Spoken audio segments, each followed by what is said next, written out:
Bueno, vamos a invitarles a que abran la Biblia en la carta a los Hebreos, en el capítulo 10, los versículos 35 al 39, y luego concluimos con el capítulo 6, 18 al 19. Pero eso lo haremos cuando ya toquemos el último ítem, el último punto, lo haremos así. Bueno, quiero saber si hay personas que nos visitan esta noche por primera vez. Si hay alguien, levante su manita para saludarle.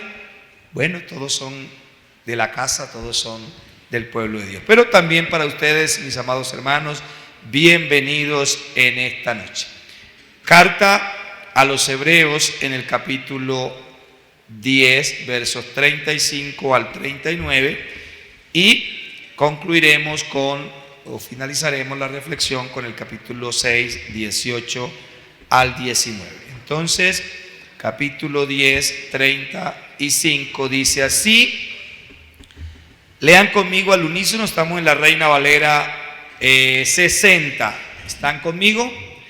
Dice así: no perdáis pues vuestra confianza, que tiene grande galardón. Lean conmigo, que se escuche sus voces. Porque os es necesaria la paciencia, para que, habiendo hecho la voluntad de Dios, obtengáis la promesa. Porque aún un poquito, y el que ha de venir vendrá, y no tardará, mas el justo vivirá por fe. Y si retrocediere, no agradará a mi alma. Pero nosotros no somos de los que retroceden para perdición, sino de los que tienen fe para preservación del alma. Bueno, que el Señor traiga sus bendiciones sobre nosotros al compartir esta palabra, haya revelación, haya respuesta para nosotros, se derrame la gracia de Dios en nuestra vida. Bueno, vamos a estar compartiendo esta noche el tema: la mejor manera de enfrentar las adversidades. La mejor manera de enfrentar las adversidades. Todos los seres humanos estamos inmersos en tres grandes realidades. Escuchen esto: tres grandes realidades que ninguna persona puede prescindir de alguna de ellas. ¿Cuáles son esas tres grandes realidades? La vida de nosotros, desde el momento en que somos concebidos o engendrados y concebidos, se marca dentro de un tiempo. Inmediatamente nosotros somos engendrados y concebidos, para nosotros inicia un tiempo. Y todo el recorrido de nuestra vida, lo que dure nuestra existencia, se llevará a cabo en el tiempo, en un tiempo. Estos días hablaba con un familiar, conocido de nosotros allá en la costa, que haya fallecido su mamá, no sé si. Y yo le pregunté cuántos años duró su mamita, me dijo 130 años, casi como edades bíblicas, 130 años. Yo quedé sorprendido porque ya eso no se escucha, ¿no? Pero aún así hubo un comienzo y hubo un final. Pero también la vida de nosotros se marca dentro de una segunda realidad que se llama espacio o lugar. Nosotros vivimos en un tiempo, y ese tiempo que Dios nos permite vivir lo vivimos, lo experimentamos dentro de un marco, dentro del marco de espacios. Usted está en la calle, usted está en el campo, usted está en la casa, usted está en la alcoba, siempre va a estar en un lugar. Usted nunca está en el vacío, yo nunca estoy en el vacío, siempre estamos en el marco de un lugar. Pero también una tercera realidad que nadie puede escapar a ella, y es que ese tiempo y ese lugar o espacio se vive en ese tiempo, y en esos espacios se viven circunstancias.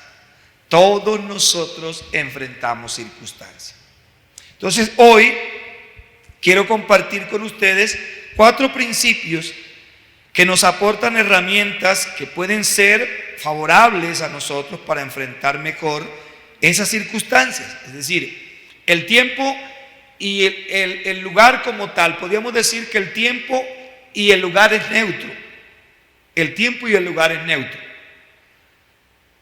lo que va a depender, lo que va a tener una incidencia en el tiempo y en el espacio en cuanto a nosotros van a ser las circunstancias. Van a ser las circunstancias. El tiempo nadie de nosotros lo puede detener. Lo que tenemos que aprender es a administrarlo, a darle un buen uso. Los lugares, bueno, nosotros sí en cierta manera tenemos control sobre el tiempo, sobre los lugares. Yo puedo decir, yo no estoy allí, yo me voy a otro lugar. Las circunstancias, muchas de ellas dependen de nosotros porque hacemos cosas que activan circunstancias o situaciones complejas en la vida de nosotros, pero hay otras situaciones que no dependen de nosotros, sino de otras personas, de otras personas. Estando en Neiva, allí hubo un trágico accidente en la vía La Plata, donde murieron de una sola familia 4 miembros, 3 o 4 miembros de una sola familia. Y ahí presentaban los videos cuando ellos se subían al bus, cuando iban, pero tal vez una imprudencia de uno de los conductores, quizás se adelantó en una curva o en un lugar indebido y 2 carros chocaron de frente y murieron como 9 personas. Dentro de ellas 3 o 4 miembros de un solo núcleo familiar. Entonces, hay cosas que circunstancialmente van a tocar la vida de nosotros que no dependen de nosotros, sino de otras personas. Quiero decirles a ustedes también, nosotros, ninguno de nosotros puede evitar un problema, en su gran mayoría los problemas, las circunstancias, pero lo que sí quiere Dios es que usted y yo nos preparemos para enfrentar mejor los problemas. No podemos evitar muchos de los problemas que afectan nuestra vida, no los podemos evitar. Lo que sí podemos hacer es prepararnos para enfrentar de una manera mejor los problemas.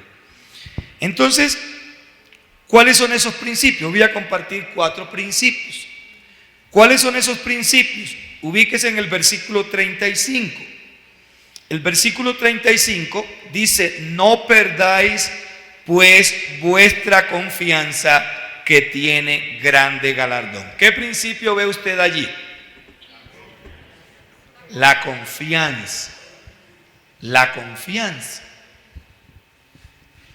La confianza es la seguridad que una persona tiene con relación a alguien o a algo. O sea, la confianza está asociada o vinculada a la seguridad. Lo opuesto a la confianza es desconfianza. Y la desconfianza lleva consigo inseguridad. Cuando usted no tiene confianza, hablando de usted mismo, cuando usted no tiene confianza en usted mismo para hacer algo, lo primero que se va a ver en usted es la inseguridad. Lo primero que se va a ver en mí es la inseguridad. Pero no estoy hablando en esa dirección, pero es como manera de hacerle una nota de aclaración allí. Entonces la confianza tiene que ver con seguridad, y la seguridad nos genera a nosotros, nos garantiza a nosotros que la seguridad hace que el temor, el miedo, las situaciones de estas características se alejen de nosotros. Vamos entonces a mirar qué nos dice el texto. ¿Qué nos dice el texto acerca de la confianza? Miren conmigo. ¿Qué dice el texto acerca de la confianza? Ubíquese en el versículo 35. Dice: no la pierdan. No pierdan su confianza. Entonces, si el escritor nos está diciendo que no perdamos la confianza, significa que la confianza es factible que la perdamos. Es factible que la perdamos, pero el escritor nos está diciendo, es como si él nos dice: miren, por favor, no vayan a perder la confianza. Si leemos, yo quiero invitarlos a que leamos un poquito el versículo, devuélvase un poco y miremos el versículo 34, porque para poder entender el contexto del versículo 35 para entender el texto del versículo 35 miremos el contexto en el 34. El 34 dice: porque de los presos también os compadecisteis, y el despojo de vuestros bienes sufristeis con gozo, sabiendo que tenéis en vosotros una mejor y perdurable herencia en los cielos. El escritor de Hebreos, que hay discusión de quién es, si es Pablo, si es, hablan de algunos discípulos de Pablo, no se tiene claridad quién es realmente el escritor de Hebreos, pero quien haya sido, él va a hablar de que no pierdan la confianza, pero primero les ha dicho a ellos que ellos en un momento de situación complicada fueron despojados de sus bienes materiales. Y dice que lo hicieron con gozo, o sea, le arrebataron por causa del evangelio, por ser cristianos, les arrebataron sus casas, les arrebataron sus vehículos, y si lo miráramos hoy en nuestro tiempo, les arrebataron sus celulares, les arrebataron los bienes materiales que ellos tenían. Y el escritor dice, y ustedes sufrieron eso con gozo, o sea, eso no fue un problema para ustedes, aunque les despojaron sus bienes y ustedes tal vez quedaron sin nada.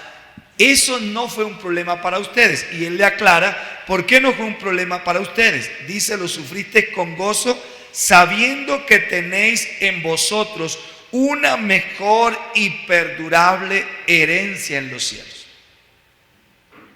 Pero ahora les va a decir, como si el escritor hiciera un paralelo entre los bienes materiales que ellos fueron despojados y se los arrebataron, y el bien inmaterial que él llama confianza.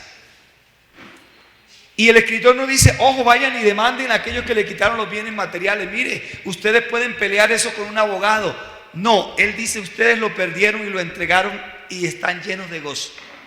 Pero él ve ahora que hay un riesgo, hay un peligro más grande que la pérdida de los bienes materiales, y es que ellos puedan perder su confianza. Y le da una voz de alerta, ojo, como un campanazo le suena, despierten, no vayan a perder la confianza. No vayan. Es decir, que el escritor bíblico al plantear el paralelo entre los bienes materiales y el bien llamado confianza, dice, es mucho mejor que ustedes sostengan la confianza en Dios que sostener los bienes materiales. No se apeguen a los bienes materiales, pero sí apéguense, aférrense a la confianza, porque esa tiene más valor que los bienes materiales. Y podíamos preguntarnos, pero ¿cómo? Si es mi casa y eso me valió tantos millones. Porque escuchen, una persona que pierde las cosas materiales, pero no pierde la confianza, se mantiene firme y la tristeza y la aflicción no lo golpea tanto. Pero una persona que pierde la confianza, aunque esté rodeada de bienes materiales, va a ser más propensa a sucumbir en un estado de depresión, de ansiedad, de tristeza, de desesperación. Entonces, por eso el escritor bíblico nos dice, y yo creo que hoy el mensaje es para usted, estoy seguro que más de uno hoy está necesitando esta palabra. Dios te está diciendo, no pierdas tu confianza, no pierdas tu confianza.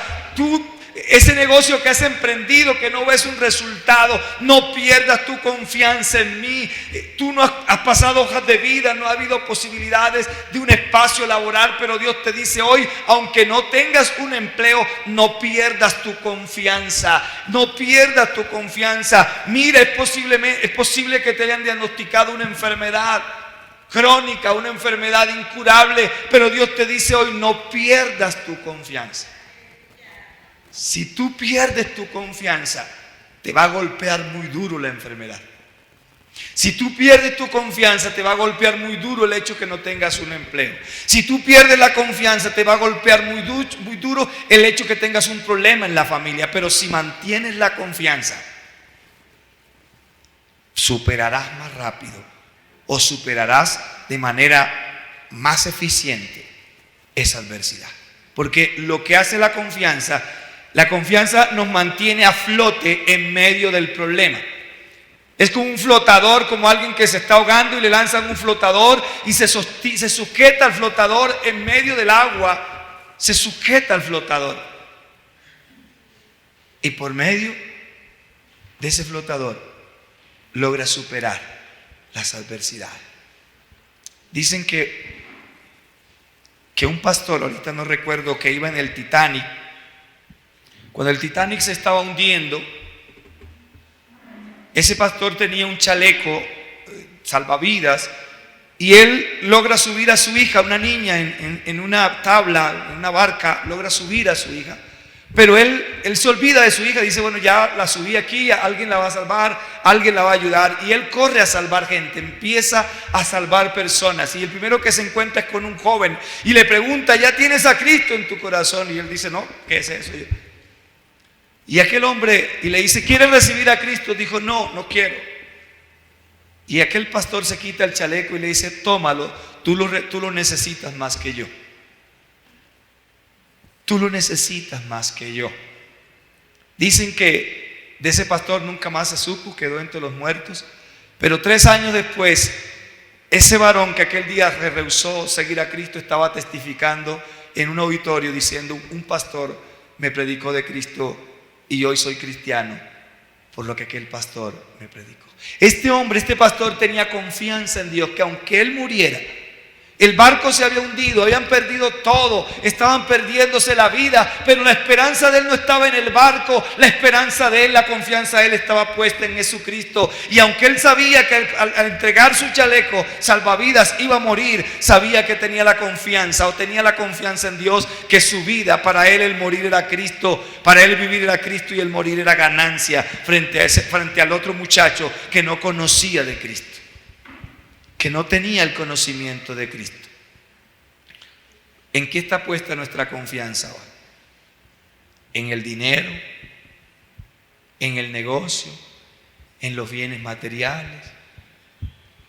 Pero hoy yo quiero, la idea de este mensaje que Dios ha puesto es que usted ponga la confianza en Dios. Y yo no estoy diciendo que malbaratemos lo que tenemos, no, sino que la confianza usted y yo la depositemos en Dios. ¿Por qué Él dice que no pierdan la confianza? Dice, porque el que no pierde, dice que mantener la confianza tiene un grande galardón. ¿Qué es un galardón? Un premio, una recompensa, un beneficio. ¡Wow! O sea, nótese que viene hablando de la línea de aquellos que entregaron los bienes materiales y que lo hicieron con gozo y que no renegaron. Pero ahora le está diciendo, ustedes aférrense a la confianza como un salvavidas y no la pierdan, porque, ojo, si ustedes no la pierden, habrá un gran galardón para ustedes. Y los que son materialistas dirán, no, el galardón es que yo recupere mi casa, el galardón es que yo recupere mi carro, el galardón es que yo obtenga aquello bien material. Pero el Señor dice, no, ese no es el galardón, porque ese galardón tú no te lo podrás llevar el día que mueras. Llevo 24 años celebrando ceremonias funerales, porque desde casi los poquitos meses que empecé el ministerio, empecé a hacer ceremonias funerales y todavía no he visto el primer funeral que lo envíen con trasteo. No. Y que le coloquen los bienes en oro, en esas riquezas. Si lo trataren de hacer, no acaban de irse los dolientes cuando ya llegan los demás a saquear la tumba. Todo lo que tú y yo tenemos un día se va a quedar aquí en la tierra. Y yo no te estoy diciendo que no trabajemos y que no hagamos por conseguir cosas. Magnífico, magnífico. Que hay que hacerlo, que hay que trabajar por ello. Pero el bien preciado que nunca debes perder es tu confianza en Dios, porque tiene grande galardón. Es una recompensa, un premio. Todo aquel que no pierda su confianza recibirá un galardón. Será premiado luego que haya enfrentado las crisis si se mantiene confiando en el Señor. Ubícate en el versículo 36. Entonces, ¿cuál es el primer principio que nos prepara para vivir mejor la vida? La confianza. Dile al que está a tu lado, no la pierdas. Ojo, no la pierdas. O no la perdamos. No perdamos esa confianza. Vamos al segundo principio, en el versículo 36. ¿Cuál es ese principio? La paciencia. Hay gente que dice, yo no le pido a Dios paciencia porque si le pido paciencia me manda pruebas para que yo desarrolle paciencia. Bueno, si usted no le pida paciencia a Dios, las pruebas van a venir. Y es mejor que le pida y que usted forme su paciencia, se forme ese principio en su vida, porque en la vida lo va a necesitar mucho. Porque la vida de nosotros, en nuestra existencia, vamos a enfrentar problemas que van a requerir de mucha paciencia para poderlos enfrentar. La paciencia, yo les decía hace 8 días, el domingo, no sé, a los que tomaron nota, les hablé que la paciencia viene del griego upumoné, que significa persistencia bajo el peso de una dificultad. Es como, yo les decía que mi papá nos enseñó a cargar, pues uno en el campo carga madera, carga bultos, carga cosas. Y mi papá le enojaba que, claro, uno cuando está sardino y le colocan algo pesado, la tendencia a uno soltar. Y mi papá decía, no, afírmese, no, a la carga no se le doble el cuerpo. Y uno tenía que caminar con esa madera aquí derechito, porque claro, si se le podía dañar la columna. Mi papá de pronto no miraba eso, pero era que podía sufrir un daño en la columna. Entonces cuando le colocaban esa carga, uno iba tan cargado que parecía que se iba hundiendo el piso cuando uno iba caminando. Tum, tum, tum, tum. Uno decía, Dios mío, ¿cuándo llego allá? ¿Cuándo llego allá? Dice que la paciencia es persistir, es decir, es como aquel que le colocan ese trozo de madera en el hombro y va que no puede más, pero sigue caminando, sigue caminando, sigue caminando. Y resiste el peso de la adversidad caminando, avanzando. Esa es la paciencia. Pero también el término paciencia, hay otras definiciones, es que la paciencia es la actitud o capacidad de sobrellevar situaciones difíciles. Oiga, actitud o capacidad. Entonces, pero Pablo dice que las capacidades que hay en nosotros no son de nosotros. Las capacidades que hay en nosotros Dios nos las ha dado. O sea que si la paciencia es una capacidad, pero las capacidades no son de nosotros, entonces tenemos que pedirle a Dios paciencia, porque yo no tengo paciencia en mí mismo. Necesito que Dios me capacite para yo tener paciencia. Y ustedes saben que la paciencia tiene que ver con tolerancia, la paciencia tiene que ver con longanimidad, la paciencia tiene que ver con un término hoy día que surgió mucho en la pandemia, la famosa resiliencia, que es como esa capacidad que tiene una persona para enfrentar problemas y superarlo, y supera uno y viene otro y viene otro. Eso nos va curtiendo. Yo sé que a ninguno de nosotros nos gustaría enfrentar problemas, pero los problemas, cuando tú los enfrentas y los superas, te deja en un nivel más alto. Como cuando tú estás enfrentando una prueba. Me veía un día un programa de superación de pruebas, y uno de aquellos hombres le preguntaban, y él decía, siento como si me hubiera graduado de algún, estuviera teniendo un título, siento que llegué a un nivel más alto.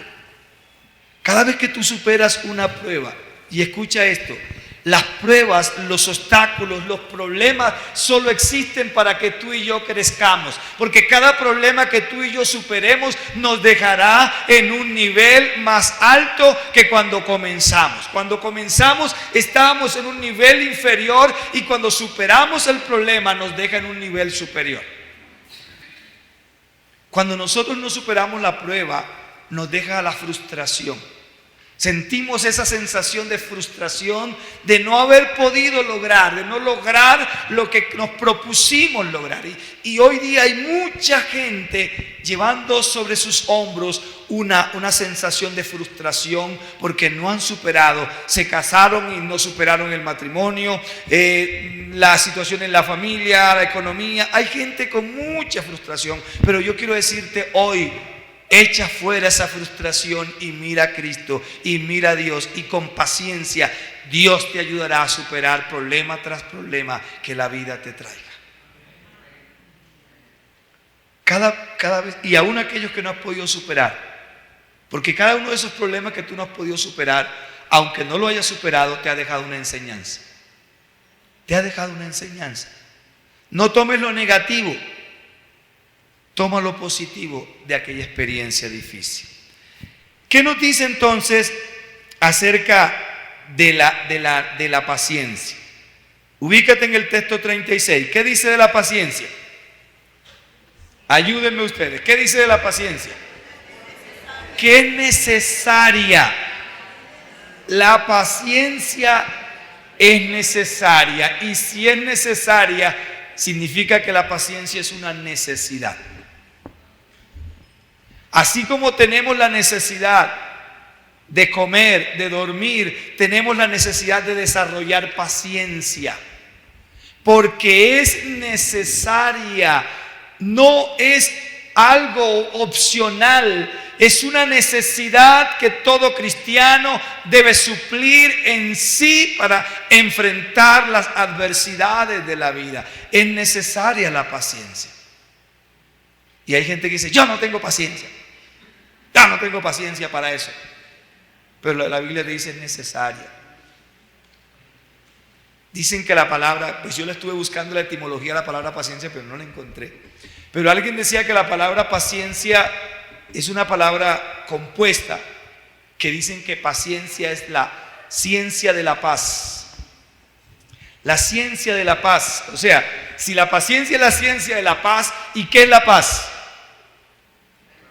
Es un estado de calma, de tranquilidad, de sosiego interior. Entonces, paciencia, que es la ciencia de la paz, significa que es entonces aprender nosotros a enfrentar esos momentos turbulentos desarrollando calma.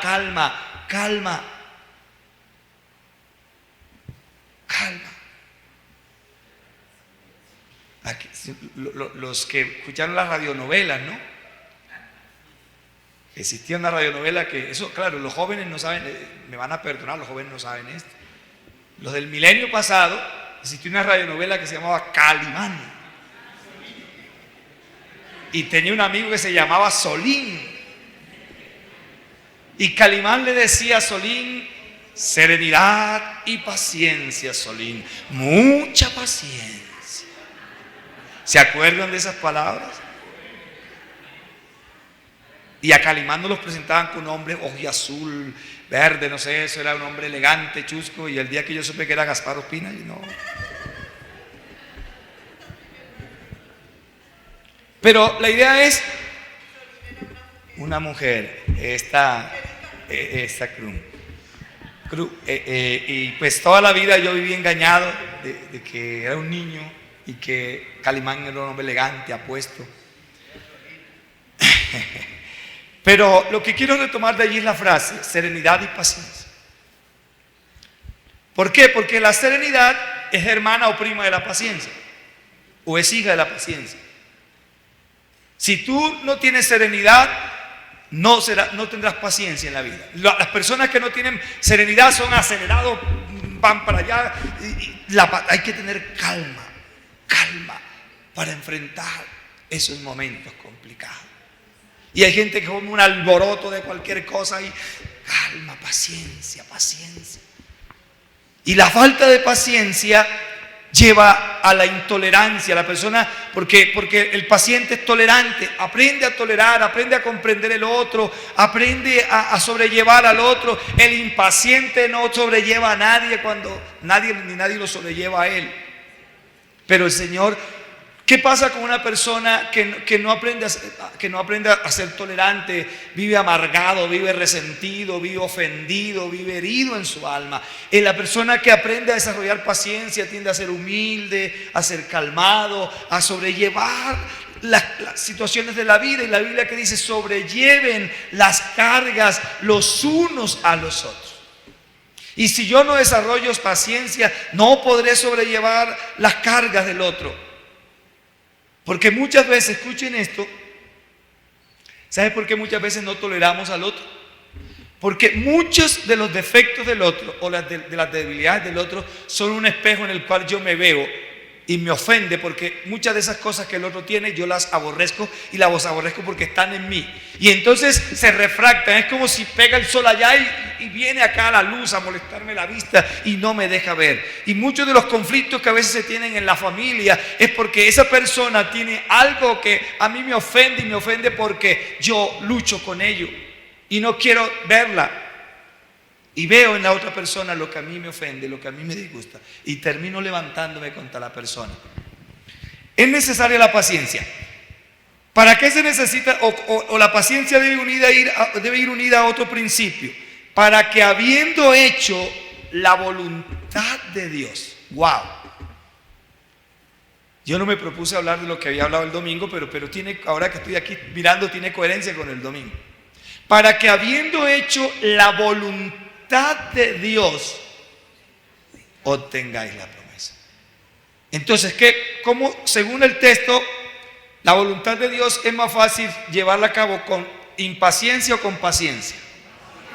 Con paciencia. Porque muchas veces la voluntad de Dios a mí no me gusta. Porque muchas veces la voluntad de Dios yo quisiera hacerle el quite,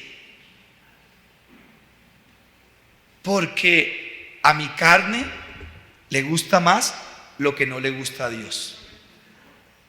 A mi carne le gusta más lo que no le gusta a Dios. Pero Dios, el texto me dice, es necesaria la paciencia. Nótese que todo viene unido, ¿no? La confianza que dice no la pierdan y la compara entre los bienes materiales que perdieron y el bien inmaterial llamada confianza. Pero ahora dice, para alcanzar ese nivel, para llegar allá a desarrollar esa confianza necesita ser paciente. Pero esa paciencia para tú ejecutarla tiene que ir unida a hacer la voluntad de Dios. Y tal vez la persona que Dios te puso a tu lado, que tanto te molesta la vida, que tanto te hace enojar, quizás Dios te la puso ahí simplemente para tratar contigo. Quizás Dios te permitió esa piedra de tropiezo, quizás esa piedra de tropiezo, en esa piedra de tropiezo quizás hay una joya que tú no has descubierto y tal vez es tu esposo, tal vez es tu esposa, tal vez es tu hijo, tal vez es tu hija. Este puede haber sido simplemente un cuento, pero dicen que un escultor, ¿cierto? Se llaman los que hacen imágenes. Dicen que Miguel Ángel, no sé si fue cierto o no, que alguien transitaba por un camino y todos tropezaban sobre una piedra y maldecían, renegaban, pero nadie hacía nada por esa piedra.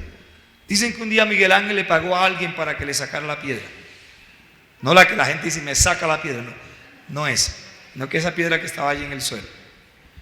Y Miguel Ángel pidió que le llevaran esa piedra a su taller y empezó a labrar en esa piedra un bello ángel. Y un día cuando ya lo terminó, lo exhibió en su taller. Cuando un día alguien va al taller de Miguel Ángel y le dice, uy, ¿usted de dónde sacó ese hermoso ángel? ¿Qué ángel tan hermoso? Y él dice, pero ¿usted se acuerda de la piedra que hacía caer a la gente en el camino? Sí, bueno, de esa piedra yo saqué el ángel. Pero ¿cómo usted sacó una piedra tan fea, esta piedra que golpeaba, usted saca un ángel tan hermoso? Digo, sencillo, quitándole lo que no era de ángel. Yo solamente le quité lo que no era ángel. El ángel estaba en la piedra. Yo solamente me dediqué a quitarle todo aquello que no era ángel.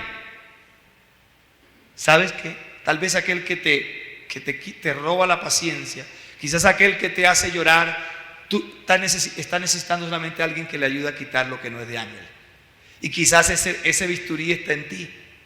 Quizás Dios ha puesto el bisturí en tu mano y te ha puesto para que tú seas la herramienta de Él a través de la cual Él va a quitar las escorias que hay en aquella persona que no son de lo que Dios tiene para Él. Pero nosotros no queremos. Bueno, seguimos. Para que habiendo hecho la voluntad de Dios obtengáis la promesa. Vamos al tercer principio. Ya llevamos dos principios. ¿Cuáles son los dos principios? La confianza y la paciencia. ¿Cuántos de los que están aquí tienen paciencia? Amén, ¿verdad? Gloria a Dios. A mí me cuesta un poquito, pero gloria a Dios. Vamos al tercer principio. Ubícate en el versículo 37 al 39. Vamos a leer, dice, porque aún un poquito y el que ha de venir vendrá y no tardará. Mas el justo vivirá por fe. Y si retrocediere no agradará a mi alma. Pero nosotros no somos de los que retroceden para perdición, sino de los que tienen fe para preservación del alma. ¿Cuál es el tercer principio? La fe. La fe, pero que tiene que ver con perseverancia, claro está. Pero quiero que miremos algunos detalles que de pronto cuando uno lee el texto bíblico no se fija. Pero hay que unir lo que el escritor viene diciendo y encontramos entonces aquí un propósito fundamental por el cual no debemos perder la confianza. Debemos considerar la paciencia como una necesidad. Debemos mantenernos en línea con la voluntad de Dios para alcanzar la promesa que decía ya el anterior texto. Y así alcanzarás la promesa. Se me olvidó decir en el anterior, hacer énfasis, que dice que entonces cuando desarrollamos paciencia en acatamiento a la voluntad de Dios, obtendremos la promesa. La gente quiere obtener la promesa sin pagar el precio de desarrollar paciencia, sin pagar el precio de someterse a la voluntad de Dios. ¿Cuánto nos gusta leer la Biblia, cierto? Y buscamos las promesas y wow, es que promesa, pero pasamos por alto las demandas de Dios. Eso no.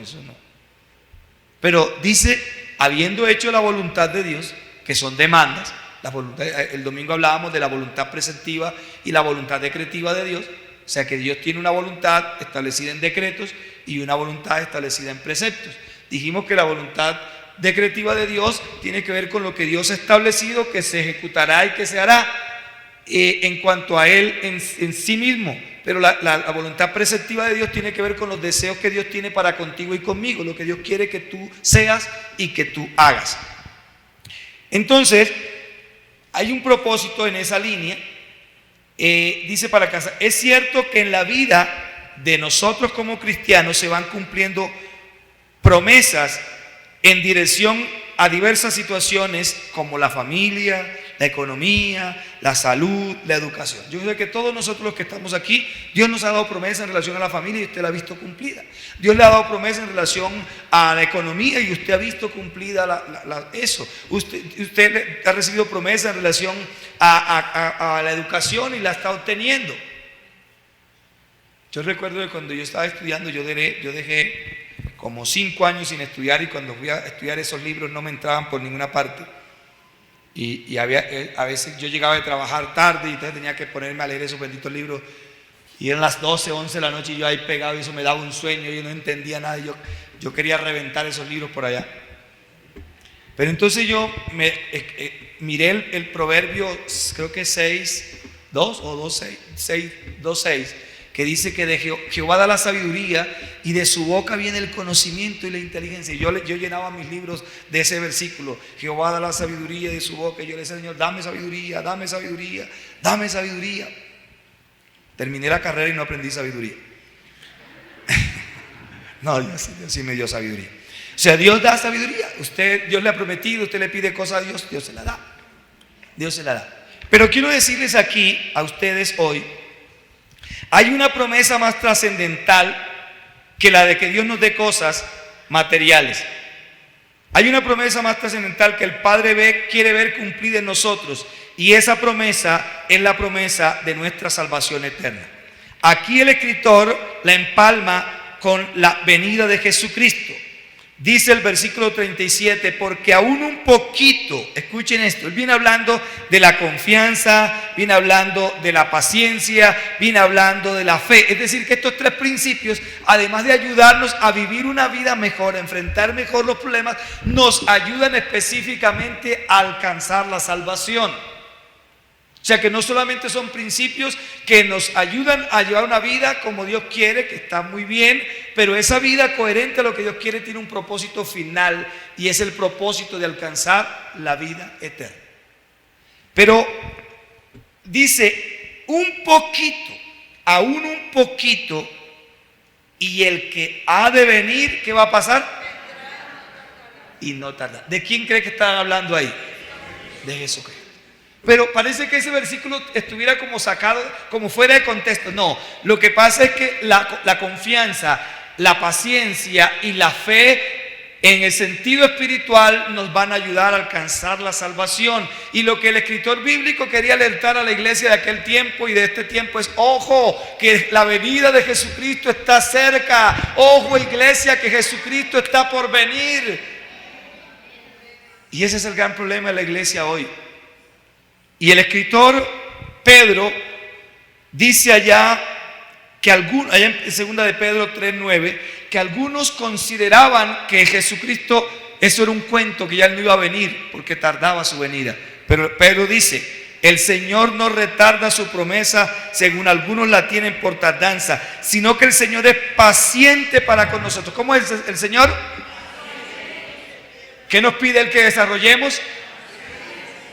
Pero Él primero es paciente. O sea que si usted para enseñar paciencia tiene que ser paciente. Sino que el Señor es paciente para con nosotros. Paciente para con mis hijos, paciente para con mis padres, paciente para con mis vecinos. El Señor es paciente para con nosotros, no queriendo que ninguno perezca, sino que todos procedan al arrepentimiento. Escuchen esto: si la iglesia naciente hace aproximadamente 2000 años vivía expectante por el retorno de Jesucristo, ¿cuánto más nosotros hoy día debemos fortalecernos en tal confianza? Pues aunque algunos hayan perdido esa esperanza en el cumplimiento de la promesa del retorno de Cristo por su pueblo, el Señor vendrá por su pueblo. Tarde que temprano vendrá por su pueblo, y el pueblo que esté preparado, ese será arrebatado y llevado con él. Que el Señor no nos agarre como las insensatas. No nos agarre como las 5 vírgenes insensatas. Si usted mira el texto, la insensatez no estuvo en dormirse. ¿Dónde estuvo la insensatez? En no preparar el aceite. Ahí fue la insensatez. Dice que todas cabecearon hasta que se escuchó una voz: ¡ahí viene el esposo! Las que no se prepararon, ya estaba, el pábilo humeaba, ya estaba que se apagaba. Las otras simplemente le volvieron a echar y tenían sus lámparas encendidas. Que el Señor no nos agarre descuidado. Que el Señor no nos agarre con la lámpara sin el aceite, porque la venida del Señor se acerca. Los acontecimientos que se están dando en el mundo entero son un indicador de que la venida de Jesucristo está cerca.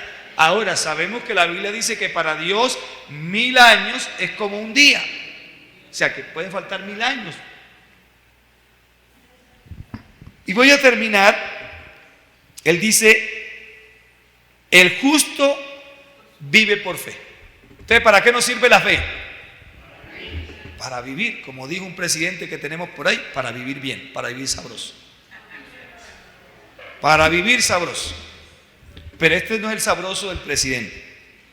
La fe, el justo vive por fe. ¿Eso qué significa? Que nosotros no dependemos de lo que vemos, no dependemos de lo que oímos, no dependemos de lo que tenemos materialmente. Nuestra vida depende de la convicción y la certeza que usted tiene en Dios y su palabra. Porque así dice, pues, la fe, la certeza de lo que se espera, la convicción de lo que usted no ve. Pero también podríamos decir que la fe es llamar las cosas que no son como si fueran. Pero también podemos decir que es llamar las cosas en el sentido negativo, que son como si no fueran. Porque muchas veces a usted le dicen: usted tiene tal enfermedad, y nos vamos temblando y sí, tengo. No, llama a eso que te han dicho que es como si no fuera, porque Dios te manda a declarar las cosas que no son como si fueran, pero también las que son como si no fueran. Y concluyo con lo que le dije. Ubícate en el versículo 6, capítulo 6, versículo 18 y 19. Vamos a terminar con esta porcioncita de la palabra al cuarto principio. Ya llevamos 3 principios. ¿Cuáles son?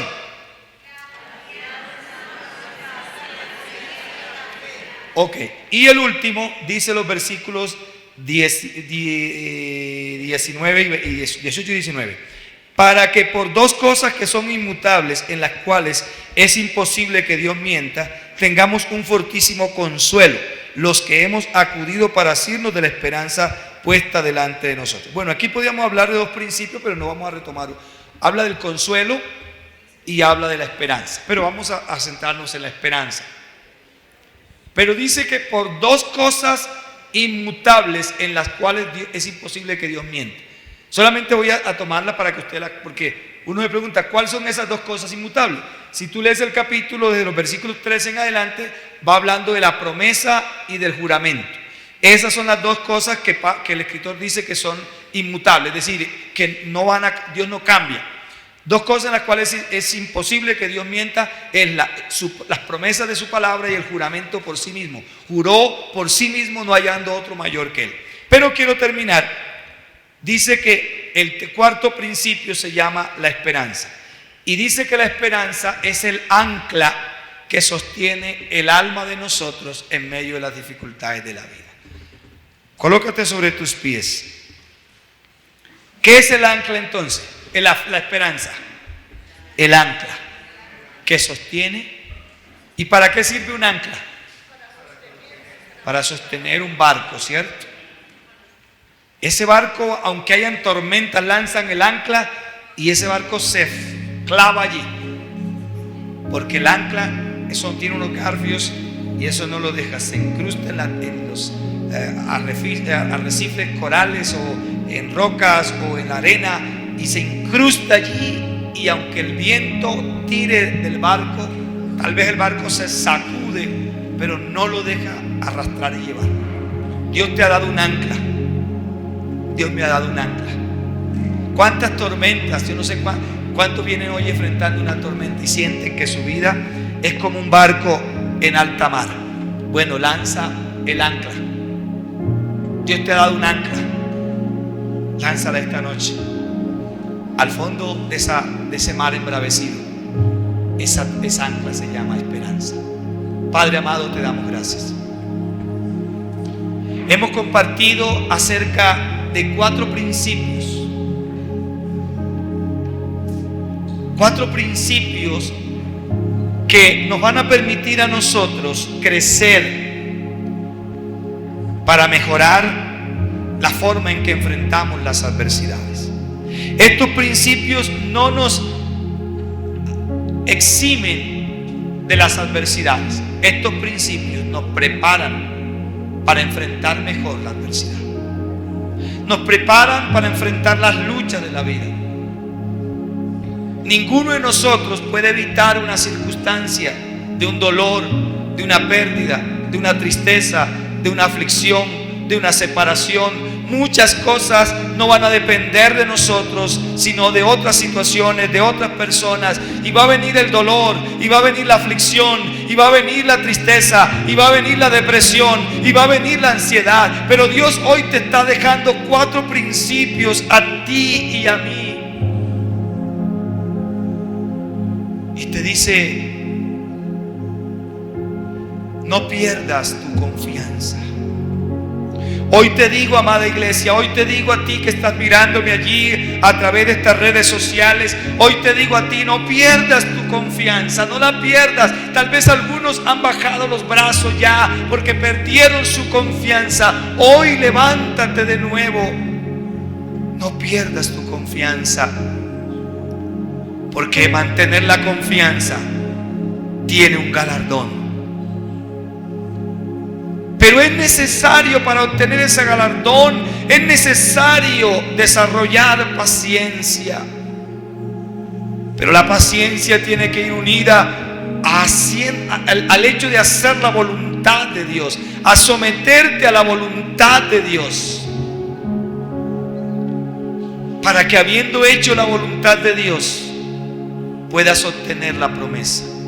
Tal vez Dios te ha dado una promesa de sanidad. Tal vez Dios te ha dado una promesa de restaurar tu matrimonio. Tal vez Dios te ha dado una promesa de restaurar tu economía. La palabra de Dios te dice esta noche, para que habiendo hecho la voluntad de Dios, sométete a la voluntad de Dios y así obtendrás la promesa.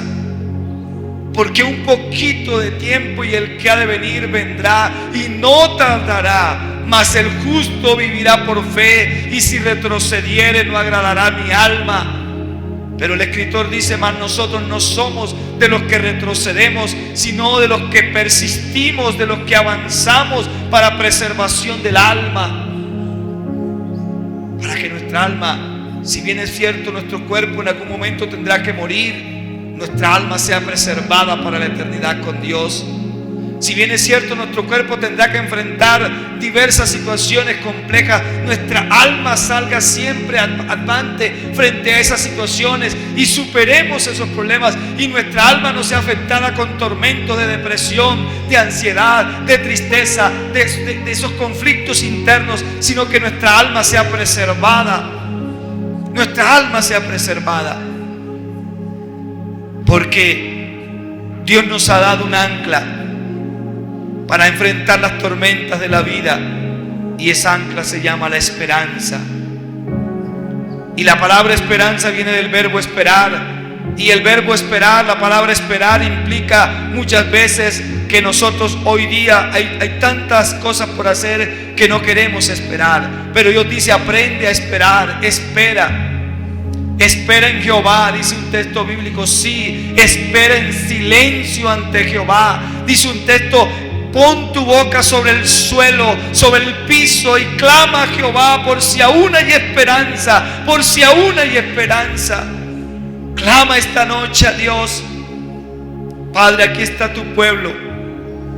Cuánto yo necesito vivir estos 4 principios. No solamente quiero enseñarlos, yo quiero vivir estos principios.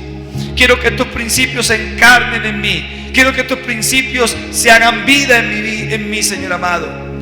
Que la gente vea en mí estos 4 principios que hoy he compartido. Que no solamente yo haya compartido tu palabra, sino que tu palabra, Señor, sea carne en mí. Hoy oro por los enfermos que están allí en casa mirando a través de estos medios de comunicación, los enfermos que están aquí en esta noche. Yo oro declarando la palabra de Dios, que la promesa, si estás sujeto a la voluntad de Dios, la promesa de Dios se hará realidad en tu vida y te sanará y te salvará y te restaurará y levantará ese ser querido, y habrá liberación y habrá restauración y habrá provisión.